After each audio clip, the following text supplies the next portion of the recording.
अम्बावती में एक राजा राज्य करता था। वह बड़ा दानी था। उसी राज्य में धर्मसेन नाम का एक और बड़ा राजा हुआ। उसकी 4 रानियां थीं। एक थी ब्राह्मण, दूसरी क्षत्रिय, तीसरी वैश्य और चौथी शूद्र।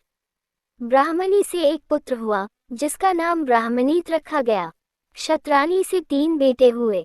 एक का नाम शंख, दूसरे का नाम विक्रमादित्य और तीसरे का भर्तृहरि रखा गया।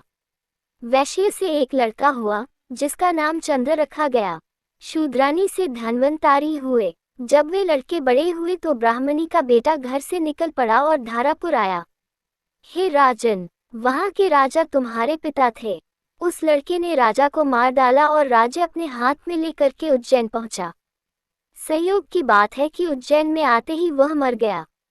उसके मरने पर क्षत्राणी का बेटा शंख गद्दी पर बैठा। कुछ समय बाद विक्रमादित्य गद्दी पर बैठे। एक दिन राजा विक्रमादित्य को राजा बाहुबल के बारे में पता चला कि जिस गद्दी पर वह बैठे हैं वह राजा बाहुबल की कृपा से है। पंडितों ने सलाह दी कि हे राजन, आपको जग जानता है, लेकिन जब तक राजा बाहुबल आपका राजतिलक नहीं करेंगे तब तक आपका राज्य अचल नहीं होगा। आप उनसे राजतिलक करवाओ। विक्रमादित्य ने कहा, अच्छा। और वह अपने ज्ञानी और विश्वसनीय साथी लूथवरन को साथ लेकर वहां गए। बाहुबल ने बड़े आदर से उसका स्वागत किया।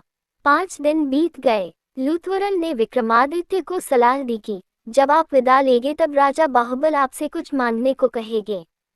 राजा के घर में एक सिंहासन है जिसे साक्षात महादेव ने राजा इंद्र को दिया था और बाद में इंद्र ने बाहुबल को दिया।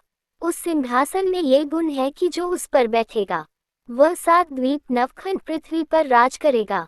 उसमें बहुत से जवाहरात जड़े हैं।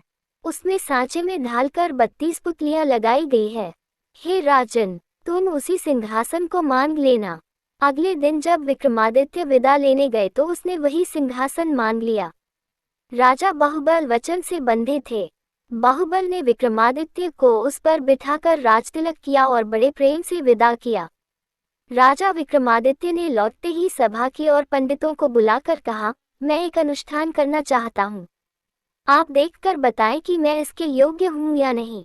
पंडितों ने कहा, आपका प्रताप तीनों लोकों में छाया हुआ है। आपका कोई बैरी नहीं। जो करना हो कीजिए। अपने खानदान के सब लोगों को बुलाए। 1.25 लाख कन्यादान और 1.25 लाख गायें दान कीजिए। ब्राह्मणों को धन दीजिए। जमींदारों का 1 साल का लगान माफ कर दीजिए। इतना कहकर पुतली रत्नमंजरी बोली, हे राजन, आपने अगर कभी ऐसा दान किया है तो सिंहासन पर अवश्य बैठें।